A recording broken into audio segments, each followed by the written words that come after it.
Welcome to the Money Mastermind Show. Let's talk money.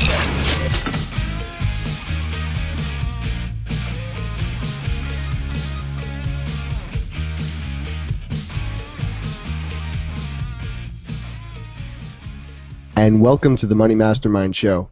For tonight's show, we're discussing one of those big financial win situations that could put a lot of money in your bank account. But it's also one of those that I think a lot of people are hesitant to try, and that's negotiating your salary. Joining us tonight is Jason Hull of MyFinancialAnswers.com. Welcome to our show, Jason. Hey, thanks for having me, guys. Appreciate it. Thanks for coming. And the rest of the Money Mastermind Show is Kyle Prevost of YoungandThrifty.ca, Miranda Marquit of Planting Money Seeds, Peter Anderson of Bible Money Matters, Tom Drake, the Canadian Finance Blog, and I'm Glenn Craig of Free From Broke. Before we start, I want to direct you to our events page. If you have any questions about negotiating your salary, head on over there, use the app, and ask us. We would be happy to answer your questions. So, negotiating your salary. We'll start with you, Jason. Why don't people do a better job negotiating their salaries? I think it's fair. So first and foremost, Times 10 Cellars, this is their anniversary blend. It is a winery in Fort Worth and Dallas, Texas. So cheers, thanks for having me on the show. So why don't people ask for salary negotiations? I think it has a lot to do with fear of the unknown. So you probably think, hey, my boss has a certain budget that he can allocate for my salary, and if I go ask for a raise and I don't get it, then they're going to fire me.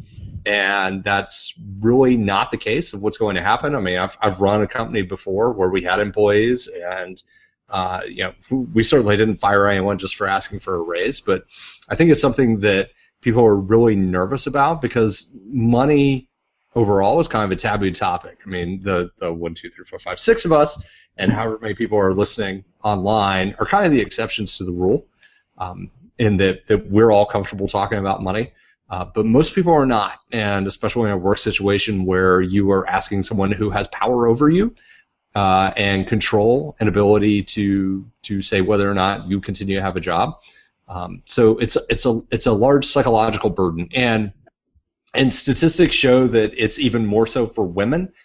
They don't ask for raises, they don't negotiate their salaries, and as a result, they earn 79 cents on the dollar compared to men. Part of that is due to women also leaving the workforce, but part of it is due to the fact that they don't ask for raises and they don't negotiate their salaries when they take on new jobs.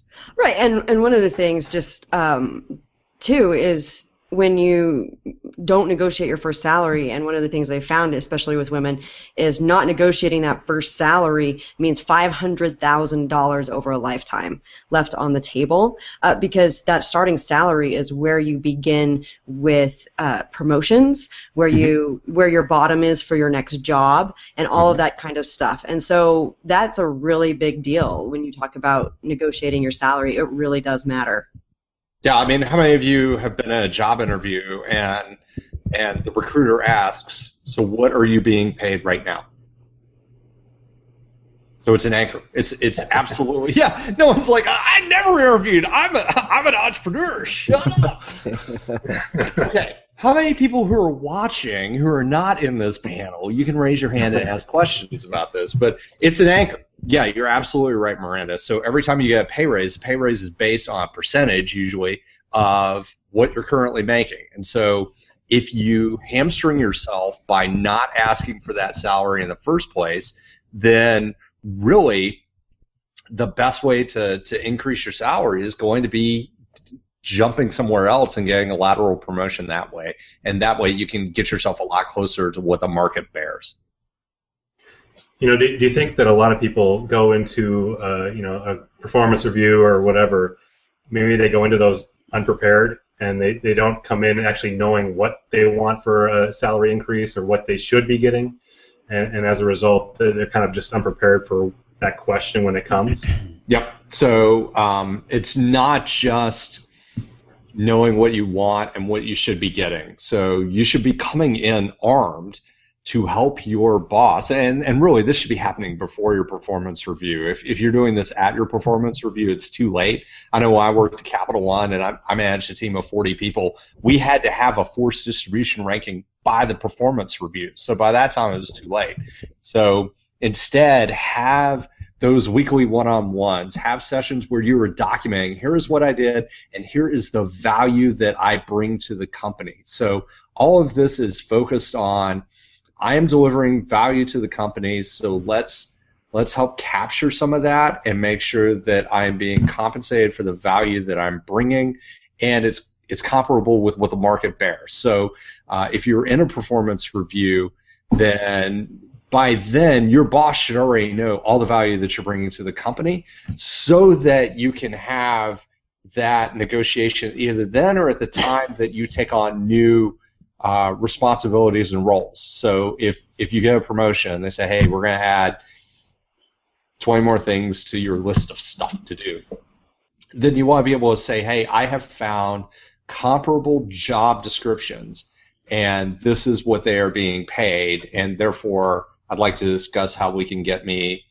aligned with what the market pays for the responsibilities that you're asking me to do, because one, here's all the value I have delivered, and two, here's all the value I'm going to deliver. So James Altucher has a good idea, which is kind of a takeoff of Ramit Sethi's briefcase method, which is if you're going into a situation like that, you bring 10 ideas of, hey, here are all the new things I'm going to do for you, and you share 5 of them, but you leave the other 5 kind of uncovered, so that you've got some stuff kind of in your back pocket, but you can show, hey, I'm thinking about how to incrementally drive value beyond what you guys have seen so far.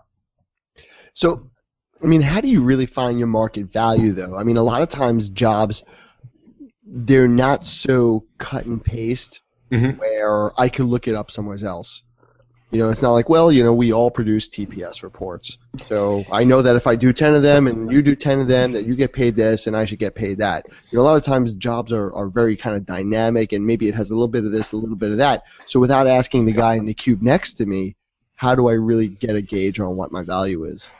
So there's Glassdoor, Salary.com, Compare.com. Those are 3 good websites. And then the other is use your network. You know, you should have a network where there are people in your network who you can talk to about these issues. So someone who works at a company that does something similar to what you do, or has a job similar to what you do, or a recruiter, someone in HR in your network.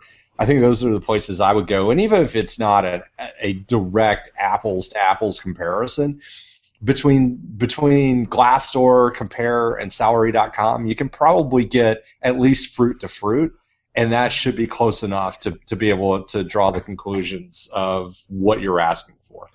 Yeah, I know when I was in the corp world,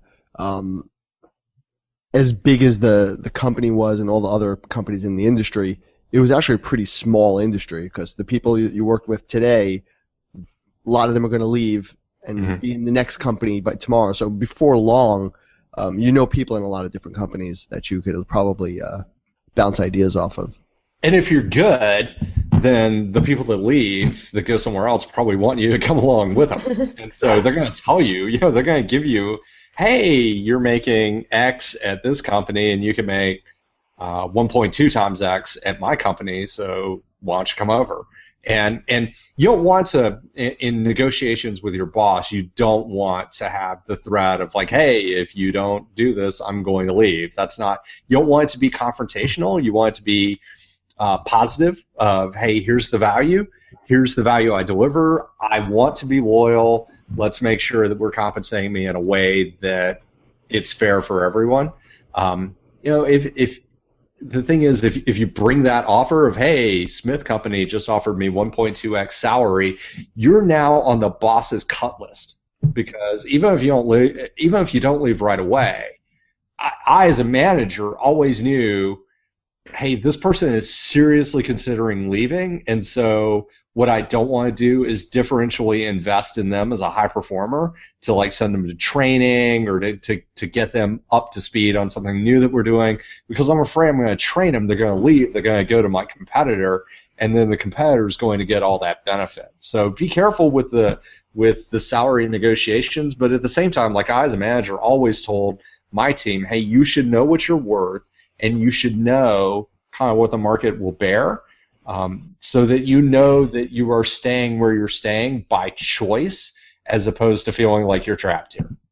Okay, so just so one of the things that I was wondering about is this something that is actually dependent on your particular career path or your field? Because when you talk about, oh, well, don't come in and trying to leverage another offer into higher pay at your current place, but this is actually something, this is a strategy that they use in academia. So my ex-husband, that is something that they do all the time in academia, where they go out, they apply for other jobs, and they get a higher offer and then go back to their department and say, hey, I have this other offer, are you going to match it or exceed it? You either need to match it or exceed it, or I walk. And that's actually a negotiating strategy in academia as opposed to the corporate world. And I've seen that with friends. I have a friend who works in a federally funded, that's not champagne, a federally funded research and development center. It's a rosé. It says it's a rosé. Oh, okay. It looks like beer. It says sweet rosé, California champagne. That's what it says. It's missing the bubbles by now. So, yeah, I have a friend that works at an FFRDC, a federally funded research and development center. So think like Alamo National Laboratory, except for it's not that one. And he effectively does the same thing. Like, he's got someone that wanted to hire him as an assistant division director, and so he kind of let it be known through the grapevine that he had that offer, and his current boss was like, no, we got you on track, and the next year we're going to promote you, assuming you continue to perform at this level, and we like you here, we want you here. So I think in a more structured environment like academia, probably the government, you can probably pull that, like, oh, hey, the Navy's offering me this, why make me stay in the Army if you're a GS civilian? But in the corporate world, where the kind of the exchange and the free flowing of talent is much more prevalent, I think it's something that you probably have to walk a little more carefully on. And I'd love if people in the audience have experience with this, like if they've tried to wave the, hey, I have an offer letter from this awesome startup. What happened to him? That would be an interesting story to hear. It's good to know what you're worth, like with a site like Glassdoor. But twice I've gone and asked for a raise and gotten a pretty nice raise without necessarily having a number in mind, and just knowing that, like you said, you're bringing value. But I didn't have this idea of, oh, I should be making 10,000 more. I just went in and said, can I get a raise, basically? And I've done this twice, and both times it worked out nicely. And it wasn't really about hitting a certain number that I knew other people were making. It was just saying something. If you feel like you deserve more and you ask for more, they might actually just do it. They don't necessarily go out of their way to do it on their own. And you don't have to name the number. If you want to say, hey, look, here's all the value I delivered. Here's all the great things I'm going to do for you. Let's talk about my compensation. That's something, actually, I was going to ask you about that, because that's one thing I've heard is that when you're going into the salary negotiation, that you should never be the first one to throw a number out, that you should allow the person on the other side of the desk to make the first offer. And some of these people are, adamant about this. Even if they ask you for a number first, turn it back on them with, well, I'd like to hear what you think I'm worth, or, all sorts of things to turn it back onto them, that you should never give them the first time. And you can, you could say things to kind of turn that conversation into, hey, let's talk about all the things I'm going to be doing. Let's talk about the roles and responsibilities that you're looking for. Let's talk about the plan for the future. Eventually, someone's got to come up with a number, and if you're in the same position that the other person is, in terms of I am never going to say the first number, then you'll never get to a number.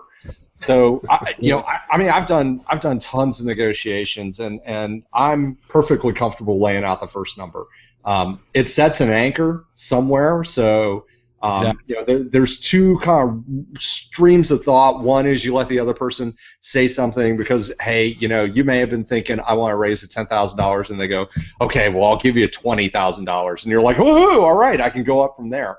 But the other one is, hey, why not, if you've got a number in mind, set an anchor even higher, and then make the negotiation from there. And then you can always, if you set higher than what your target is, you can always say, hey, look, I'm meeting you halfway. And that way, there's a law of reciprocity that works here. So if you make the first concession, then the other person feels pressured psychologically to make a concession to you, assuming you have a good relationship. And by the way, all of this is predicated on you kick butt at work. Yeah. Then you need to go bring it. Figure out what it is that's going to make you valuable at work and do it. If you are if you're the anchor, if you're the albatross, if you are the left-hand side of the bell curve, you cannot do this negotiation. So this is all predicated on you delivering value. Yeah, we need to have like a separate episode for like if you're not very good at your job and you're okay with that, just making sure you don't get negotiated down. Like, hey, so how to snow your manager into thinking you don't really suck, that you're sort of mediocre. Well, you might be the one that gets I need negotiated. that advice right now. I've already got a new job, and I'm like, I just hope I can prove I don't suck.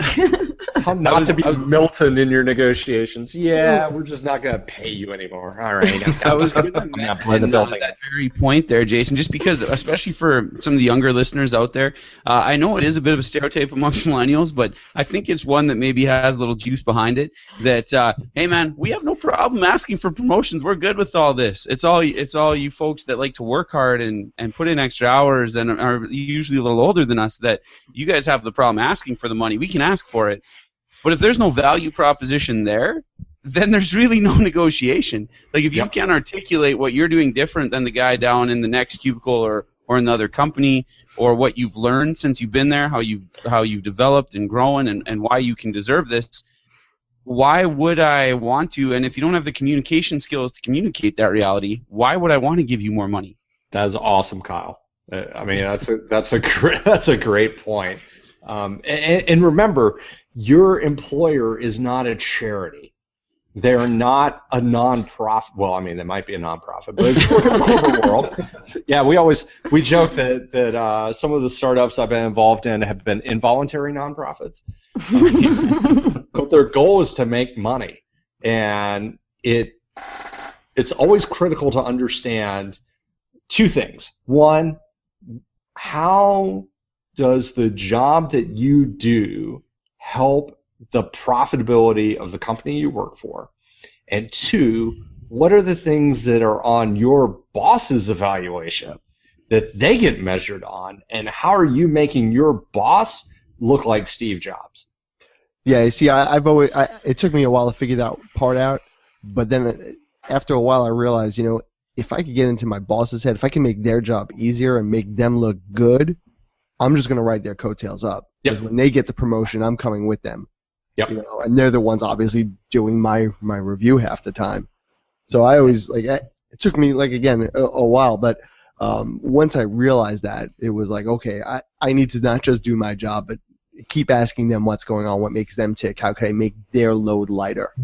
And one thing you could do is, we call them skip 360s, which is basically where you spend an hour with your boss's boss, and that's the perfect time to say, hey, what is Tom being measured on? How do you view a successful year for Tom? What are the measurements, and how can I contribute to that? And that way you get it. You get it from your boss's rater's mouth on if your boss does A, B, and C, then they're good. And so if you can help them do A, B, and C, and you free up their time for them to go do D as well, then you're crushing it for them. If you can make them look like a superstar, as long as they're not the type of people that are going to step on you on the way up, then you're going to set up a good spot for yourself. And for the people that step on others on the way up, karma has a real way of biting them in the. Am I allowed to curse on here? Biting them in the And so, so if your boss takes all the credit, eventually other people will realize that it's you that's doing something, because every time you're not involved, your boss falls on their face. So people figure it out, and sometimes you just have to wait for for karma to kick in, and just the other thing you can do is kind of find, are there other opportunities where I can deliver value for other people so that I can get cherry picked out of my organization into another organization. Did you ever feel less respect, or maybe think slightly less of a person because they didn't have the guts or the strategic thinking to ask for a raise, Jason? I was never going to complain that someone didn't ask for a raise. As a company owner, any salary I don't have to pay goes into the pockets of the owners, or into retained earnings. So where it did concern me was if I thought that was going to be a retention problem. We paid about 75th percentile, and we had some pretty awesome perks. So I wasn't that concerned that people were going to stay, because it was a cool company, and people wanted to work with us. And we had a line out the door, basically. So if someone left, it was automatically filled. So it wasn't that big of a deal. But if I thought that there was that there was someone who I really wanted to keep, who was going to leave for something that wasn't in their wheelhouse, we lost people at Google. Okay, I'm going to lose people at Google. I understand that. But if they were going to go to a competitor down the street who paid more but had a not so fun work environment, kind of turned the crank work, it wasn't really that exciting, then that's where we took the opportunity to say, hey, what is it that's driving this interest in this other competitor when you're not going to go have fun there? And so that, I'd like to think it was me being proactive, but realistically, it was probably them not being willing to ask for the raise. And if someone else was paying higher opening salaries than we were, then that was something that I hope they would have said, hey, look, I can go make more down the street, and we could have that discussion. Maybe it was, hey, you don't realize the value of like the healthcare benefits because we give you the Cadillac plan where you don't have to pay anything. You get, you have a fully stocked fridge full of beer. You get to work on whatever you want to work on Fridays. Yeah, no, hey, that's how I roll. But for some people, it still may have been, hey, look, I've got 2 kids, I've got a mortgage, I have whatever. And I wasn't a financial planner back then. I was a software slinger. But still, if I don't know what the situation is, then I can't help find a solution for it. And for the people that I wanted to keep, I was willing to make the concessions. So, but if you didn't come to me, it wasn't on me to volunteer. Like, hey, I can give you an extra $10,000. It's not going to hurt me. I wasn't going to volunteer that. It always seemed here. Let me throw some money at you. Here you go. I always curious of it took somebody trying to leave for them to get like a $10,000-$20,000 offer from their own company. And it always seemed kind of like frustrating. Like, why do I have to get a job somewhere else in order for you to either hire me back at so much more, or so this is what we talked about in the beginning. That you cannot or should not be afraid to bring up salary as part of an annual review, or when you take on a new job, new roles, new responsibilities, something like that. It has to be a two-way street, right? It's the employer's job is to pay you as little as possible to keep you on board, right? Their goal is to make money. And so there's something called a zone of potential agreement, which is you are willing to accept anything above X, and an employer is willing to pay you anything up to Y. And usually there's a zone between X and Y where you will both agree. And so the employer's job is to get you as close to X as possible.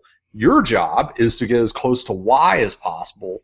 But the employer's not going to volunteer, hey, we have this number over here. It's up to you as the employee to suss that out. I think that's a hard thing for a lot of people too. Like in any negotiation, not even like a salary, it could be buying a house, buying a car, whatever. That you don't want to lowball yourself and feel like, oh man, I cheated myself. Like even if you get something, you still feel like you're cheating yourself if you find out that somebody else got much bigger raise or was able to get a better deal somewhere. And I think there's also the fear of maybe going too far. Like, oh, I need $100,000 raise, and then like, well, yeah, sorry. Bye. Yeah. Well, I mean, it has to be grounded. This is what we talked about in the beginning. It has to be grounded by data that says this is what people who do what I do get paid, and I happen to be super exceptional, and therefore I deserve 10% more than the average, or whatever. And the difference between negotiating with your employer and negotiating with the used car salesman is that unless you are a used car junkie, you are only going to have a one-time interaction with that used car salesman. And so in a transactional interaction, it is your goal to extract as much value as humanly possible out of that transaction. Whereas with your employer, ideally you are having this on an annual basis, and you like them, they like you, and you have a long career. Although I do have a statistic which is pretty interesting from Forbes. So let me finish the thought and then I'll get to the Forbes statistic. So instead of being transactional where you're trying to extract value, the idea is you got to grow the pie.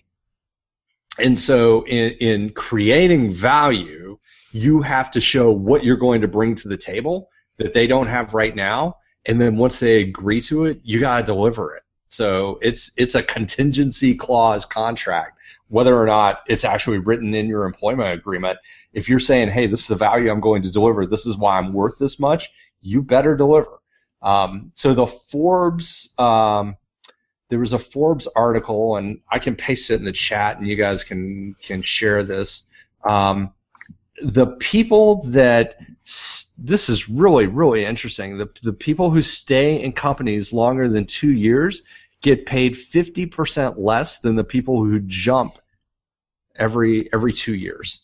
So there's I remember seeing that one. That's where they can expect about a 3% raise, but if you leave the company and go somewhere else, you can negotiate 10 to 20% for you. So it's I've seen a lot of people do that where they change jobs every year or two, and they end up way further ahead than what loyalty gets you. That 3% number, there was a survey by Buck Consultants, which is an HR consultancy. Again, I'll paste it in the chat. So the average pay raise is 3%, but even then, the HR folks that were surveyed, they differentially invest in their high performers. So if you're an average Joe, Jane, you're going to get a 1.4% pay raise. That's probably not even going to keep up with inflation. So, one of the underlying themes of all this is you got to bring it at work. You have to deliver value. They hire you to help with profitability, or to drive a nonprofit mission, or if you work for the government, do government things. So you have to bring it, and if you're an entrepreneur, it's the same thing. You have to deliver value because people are paying you to do something, and if you want that referral, if you want that testimonial, if you want them to continue on and hire you again, you can't just ship it. So there are few jobs nowadays where you can just show up and open the mail and do nothing. So deliver value, and then you get to claim it. One of my favorite podcasts is the Jalen and Jacoby podcast. I'll give them a free plug here. They got Sports Podcast of the Year this year. I've been with them since the second episode, just saying. And Jalen Rose, who's like long-time listener, first-time caller. That's right, long-time NBA vet. And he's fond of saying in this very cool way that I can never mimic, it's not what you know, and it's not even who you know, it's what you can leverage. And I just think that's such a true thing, and whether it's freelance work or at your job, freelancing is nice because you can, once you reach a certain point, and Miranda can certainly speak with more authority than I can, once you reach that certain point, you can leverage because, hey, I don't really need what you're giving, and I know I'm worth a lot. So go ahead and leverage up on that. On the other hand, if you're depending on that income and you're living paycheck to paycheck, you don't have much leverage, and that's where personal finance can even come in and affect your bargaining position. Oh yeah. If you're in debt, so one of the things that you don't really want to, even though I kind of mentioned this before, you don't want to bring up in a negotiating session about your salary is, hey, I got $25,000 worth of credit card debt and I need you guys to give me a raise to pay it off because I was irresponsible with my money. That's not the story you want to tell. I mean, your boss may like you, may care about you as a person, but the focus of this conversation for what you're getting as a salary has to be, what am I bringing on a 8 to 5 basis, or if you believe the research, 48 hours a week is probably the optimal amount to be working. So a 7 to 5 basis that is benefiting the company. And yeah, I mean, you're right. And I mean, this is not salary negotiation, but absolutely, when I sold down my shares of my company, the ability for me to, because we were in a good financial position and we had managed our personal finances, it allowed me a lot more flexibility in the negotiations than it would have been if I needed to sell the company to, pay the mortgage payment or something like that. So having that flexibility because you got your house in order from a personal finance point of view does so much in your life, and it's beyond just what your job is. Well, I kind of wanted to touch on, because we were talking a little bit more, and you would love to comment on my blog recently as well, but we were talking a little bit about, that's right, thanks, Jason. We were talking a little bit about, when to accept less. And sometimes it's, I was talking about, sometimes it's worth it to accept less. If I can work with somebody I like to work with and who will let me do whatever I want to do when I want to do it, I'll accept less. Because, that flexibility and that time and everything else is a little bit worth it. But I think in salary negotiations, there might be times when it is worth it to consider like the benefits package and not just the bottom line salary. Right, and yeah, I mean, so it doesn't all have to be monetary. Can you take 4 weeks off instead of 3? Can you work remotely? Can you, do you have flex time? Yeah, do they have a beer fridge? Yeah. Any developers that are really good in Solar, Hadoop, Cassandra, go to opensourceconnections.com. We're always hiring. I say we because I'm still a minority owner in that company. So yeah, I mean, it's not just monetary. It is, can I wear jeans to work? I mean, there's a lot of things you can do that are not directly salary related. That anything in negotiation where you can give away something that doesn't mean much to you but means a lot to the other party is always a win. So that's, if you're in these negotiations, try and find the things that are important to you but aren't particularly costly to an employer. Vacation time is a huge one, and especially in a smaller company. I mean, there are companies now that have like no vacation policy whatsoever. You can take however much you want as long as you do whatever you're doing. And so if you're in a position like that and you want to go work from the beach in Thailand and you can deliver what you're doing, maybe ask for that because, hey, you don't have to have as much salary because the beach in Thailand is a lot cheaper than a condo in New York City. I think also the mistake is that a lot of people, they measure the salary based on what their paycheck says. Yeah. Right. And really what you're getting paid is more than that. It's are you contributing to my 401k? What are my health plans? Or do you give me any sort of life insurance? Do you give me, all these other things, like even a week of vacation, you don't necessarily see that in your paycheck, but you're being paid to not be there, basically. Right. Yeah, it's in HR parlance, that's called total benefits. So like a good one is, hey, will you give me a high deductible healthcare plan and fund my HSA, my healthcare savings account, because that's like a backdoor retirement plan as well. The HSA is my favorite thing. It's like my favorite thing. Oh yeah. I'll throw in the pitch for health equity. So if if you're an independent contractor and you don't have a HDHP, HSA, go to Health Equity. Those guys are awesome. So yeah, I mean, you're right. It's not just the money. It is, I mean, because really, money buys you two things. It buys you stuff and it buys you time. So if there are things that your employer can do that either give you stuff, like can I get a company car, or can I get, can you pay for my subway ticket, or it buys you time. Can I get more time off? Can I work from home so I don't have to commute? Those are also valuable, but you have to know kind of what's the value of your time in order to make that negotiation.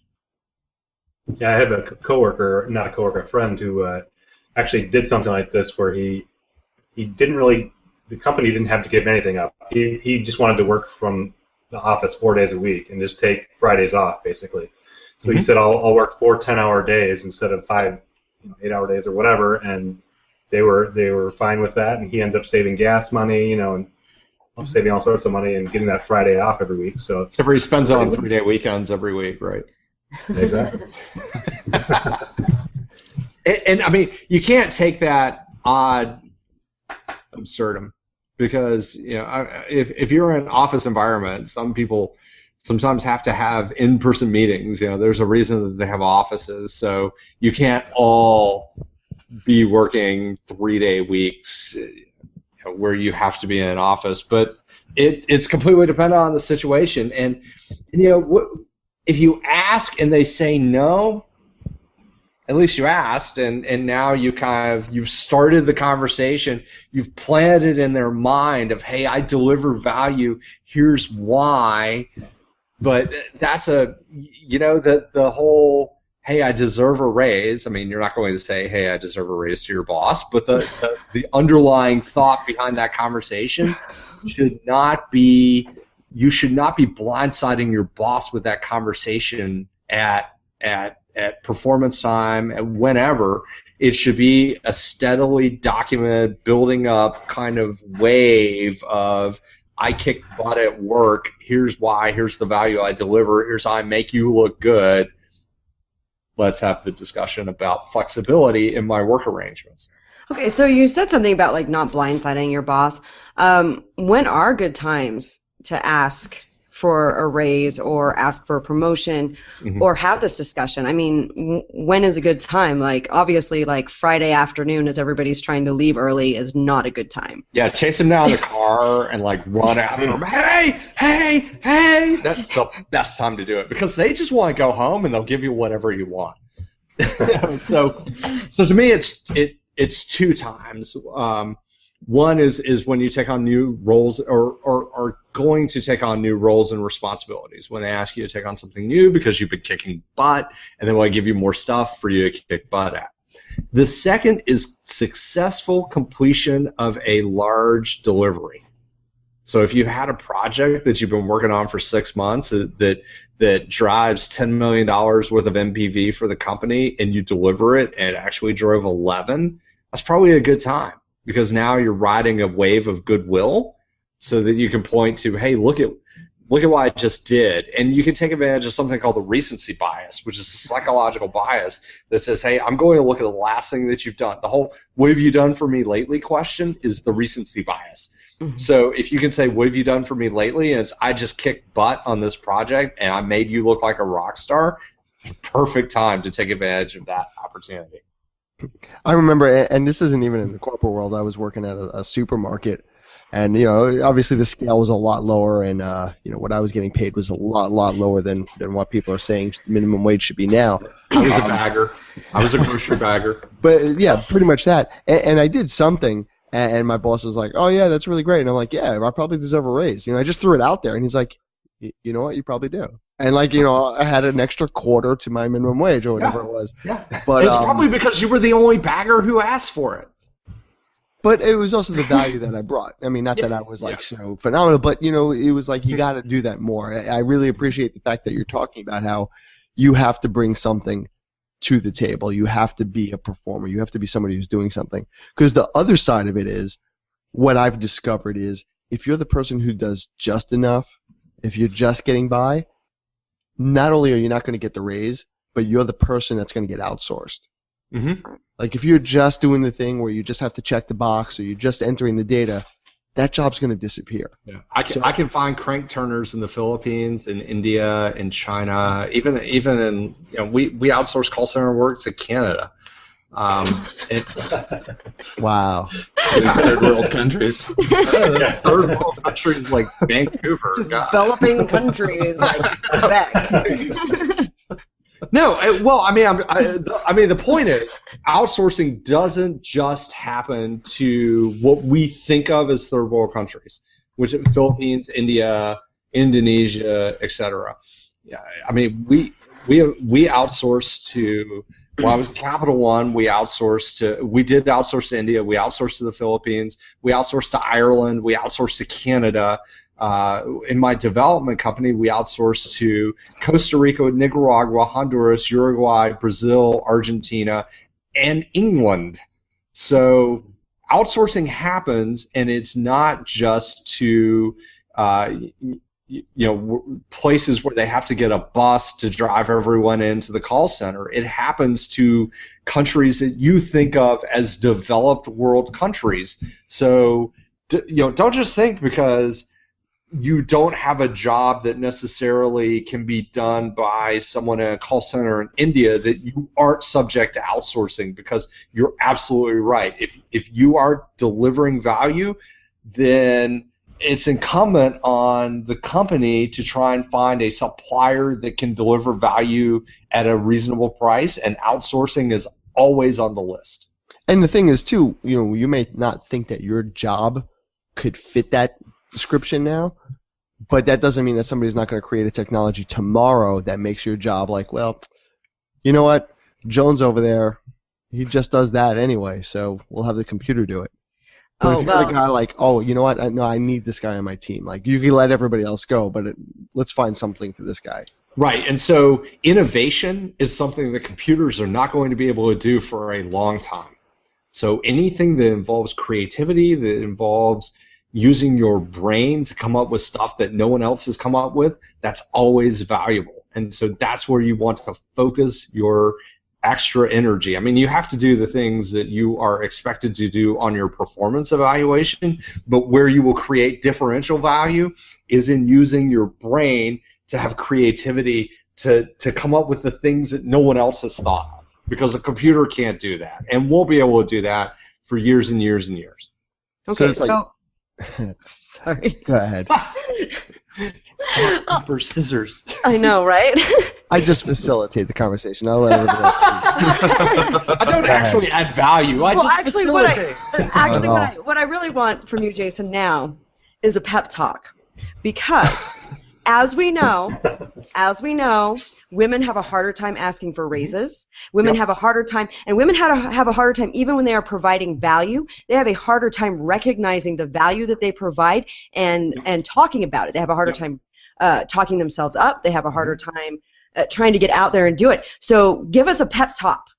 Give us a pep talk. We need a pep talk really badly here, Jason. Tell us how we can feel good about ourselves and feel good about asking for more without feeling like we're being total bitches, because that happens. So women bring a lot of value to the workplace, particularly because they think, and I mean, this is, you can look at fMRIs all day long, and this is proven, women think in a different way than men do. And so there is inherent value in that, first and foremost. There's something, if you've ever read Pygmalion, the George Bernard Shaw play, there's something called the Pygmalion effect, which is basically the more you expect of yourself, the more you will be able to deliver. The opposite effect is called the Gollum effect, and it's not the, we want it, give us the ring, it's G-O-L-A-M. So the less you expect of yourself, the less you deliver. And so if you believe that you deliver value, and you believe that you can deliver value, then you will deliver value. So this is all based on your own personal belief. And and there's no reason that a woman who does the exact same job as a man can't claim the exact same amount of value that a man does. And my software company had, unfortunately, not nearly enough women. We tried to hire them, we tried to keep them. They were awesome, but they brought something completely different than the guys did. But isn't it true? Isn't it true that there are still? I'm not done with my pep talk. No, go ahead. Go ahead. No, but I mean, isn't it true that there are still like a lot of kind of boys' clubs where it is very difficult to kind of crack in there? I could tell you stories about the other side of the fence in public education where 85% plus of the new people coming in are all female. And it's incredibly difficult to justify that there should be more men for the exact reason Jason just said, because there's different value pitches, different just ways of approaching certain situations, and you do want diversity. So I could tell you stories from that side of the table. I guess what I'm asking for too, Jason, though, is how, like, I mean, I have a hard time. I have a hard time feeling like I should be like pushy about, I feel like I offer value, but like, right. I feel bad asking for it. I feel like, I mean, so remember, we had one situation where I was trying to hype myself up, and it just went poorly. Tom was there. It was ugly. It did not go well because I just was like, hey, I'm going to try this thing. And I was like, no, I don't do this well. And it was horrifying. So one of the things you can do is practice beforehand. So, a lot of people, and this is men and women, walk into this discussion cold. And just like you don't expect a keynote speaker to walk into a presentation and present without having practiced before, it's the exact same thing. You need to practice this discussion. So you've seen preparation for a presidential debate, right? If the president is going to be in a debate, they're going to get the vice president to play the other side and to throw all the hardball questions at them to see if they're ready to answer the questions. You need to have that same preparation before you even go into the conversation so that you don't have these feelings of, wow, am I being a bitch? Am I asking something that I shouldn't ask? You should be done with those feelings because you practiced it already. So this isn't the Allen Iverson. We're talking about practice. This is real practice. I mean, you have to know all your talking points cold when you walk into that discussion. And by practicing it, you will eliminate the emotion that will override what your logic tells you need to be doing. It's like having a cold efficiency. Like, you're not emotional about it. You're just like, this is what it is. These are the facts. This is what I'm bringing. And this is what I'm asking for. It is not, I'm not trying to be mean. I'm not trying to be whatever. But this is what needs to happen. And you have to believe it. I mean, you have to inculcate it. Yeah, and this isn't the Jack Handy, I'm good enough, I'm strong enough, and gosh darn, people like me.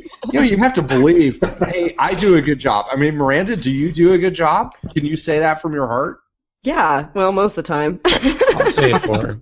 Okay, so yeah, I need Kyle standing back there going, Miranda rocks. Right, yeah. Rah, rah. So you know in your heart that you do good work, right? Most of the so time. Really all this is the practice of getting what's in your heart into a cohesive, logical narrative that is practiced and that has emotion removed from it. And that is just doing it over and over and over again until you have the conversation down cold and until you know, what are the objections that the other side is going to raise. And I mean, this isn't any negotiation. You try and put yourself in the other person's shoes and say, what are the objections that other side is going to raise? And so how do I counteract those objections in a logical way as opposed to being emotional about it? And even if it's woman to woman in the negotiation, it should still be based on logical, rational thought. You should take the high ground, which is logic and rationality. I think we just touched on something that I think is a big problem for a lot of people too. in salary negotiations. I mean, I've done a bunch with some resumes over the summer, both myself and other people. And one thing I've noticed is a lot of people don't kind of realize the value in what they're doing. You know, they say, "Oh yeah, I just do this," and you know, they don't really think much about the job. Maybe because they're so good at it that they just maybe hit a couple of keys and they're done. But maybe to somebody else, it's like, no, you're adding a lot of value and you don't notice it. So they don't really know the things that they're doing that really brings a lot of value. Yep, and the way that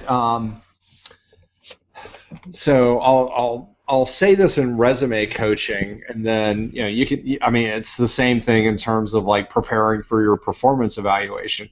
Your resume should always be quantitative. It should not be qualitative. So by quantitative, I mean delivered X, which helped the company do Y, which are number-based.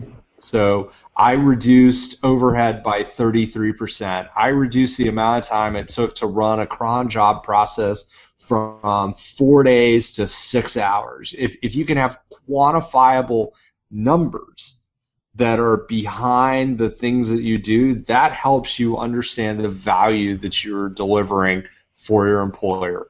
And it helps, if that's on LinkedIn and it shows up, I saved X money, I drove Y profitability. I mean, recruiters are looking on LinkedIn all the time, and they're going to key in on that stuff.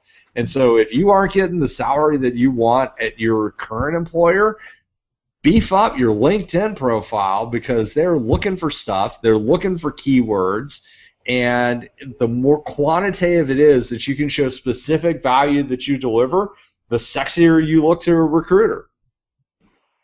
You know what? We are having some great discussions here, and I really think that we could probably go on for maybe hours, because I think we didn't even touch maybe on a lot of the psychology of what it is and why people can't talk to other people and just being assertive and confident about things. Yep. But we are bouncing on an hour or so almost right now. So one thing we like to do to sum up our show is we do a final word, and we'll go around and we'll take everybody's final word on negotiating their salary. So we'll start with you, Tom. What's your final word? Whether you have a regular career or you're an entrepreneur, it still comes down to the same thing. You have to ask for what you're worth. Like, you don't just wait for things to happen.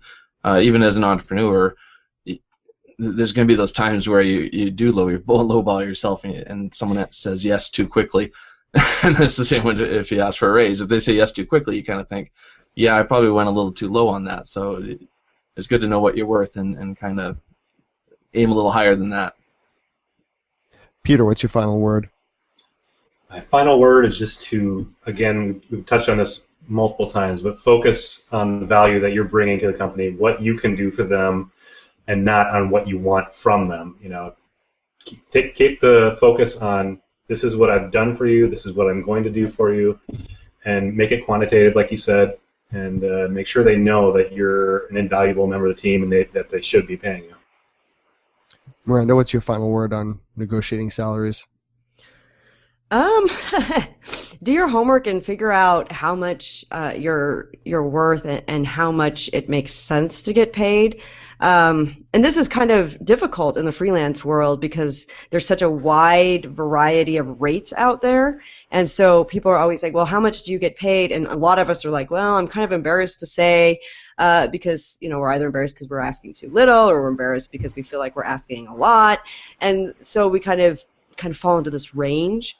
But get a general idea at least of what other people are making so that you know how much you should be getting paid and you have a general idea of where you stand. And then also on top of that, figure out what really matters to you. It may not be money, so it may be worth it to accept a little bit less if you can get something else in return, like what Jason was talking about earlier. Kyle, what's your final word? I guess one of my final thoughts was just to flip around one thing that was said earlier, and you said, if you can give up something in negotiations that means a lot more to another person than it does to you, do that. On the flip side, look at what your employer can give you that costs them little. It may not be a bump in salary, but it might be a very good lifestyle increase for you. I've saw weird things like, for example, I don't know what it is, but I hate organizing my dry cleaning, and I hate ironing my own shirts. So a value-based proposition I've seen in places where it's like, yeah, we'll take care of your dry cleaning, just bring it in. Man, I would be willing to give an absurd amount in negotiations for something that small or little. And it's often a very good value proposition for the employer because, of course, looking at how taxes work and different things like that. So just have some of those things in mind. If especially if you're in a market where maybe there has been a little bit of salary stagnation, you might be able to get a lifestyle bump somewhere else. And Jason, if you could close out our final word and tell us what you thoughts on negotiating salaries. Positivity. So there was a recent study by the Center for Retirement Research out of Boston College that said basically that happier and more positive people make more money and have more money. And so anytime you want to enter into a negotiation, you have to do it from a mindset of positivity. Here is what I have delivered. Here is what I am going to deliver for you. Let's work together. This is not meant to be adversarial. It has to be a situation where both parties benefit. Otherwise, you're just going to be fighting a losing battle. Thank you so much, Jason. For anybody out there that's not familiar with your work, can you fill them in and tell them where they can find you and what you're all about? Yep. So I'm a certified financial planner. I am the Chief Technology Officer of My Financial Answers, myfinancialanswers.com, which is a comprehensive online financial planning software service. So if you want to know, will that raise help you retire earlier, then you can go to our tool and it will answer that question for you. Excellent. Thank you so much again for educating us and our viewers. And thank you, everybody out there, for watching and listening. And until next week, be good with your money. Thanks for joining us on the Money Mastermind Show. Get more information at moneymastermindshow.com. Don't forget to subscribe to the show on iTunes and YouTube and follow us on Google+.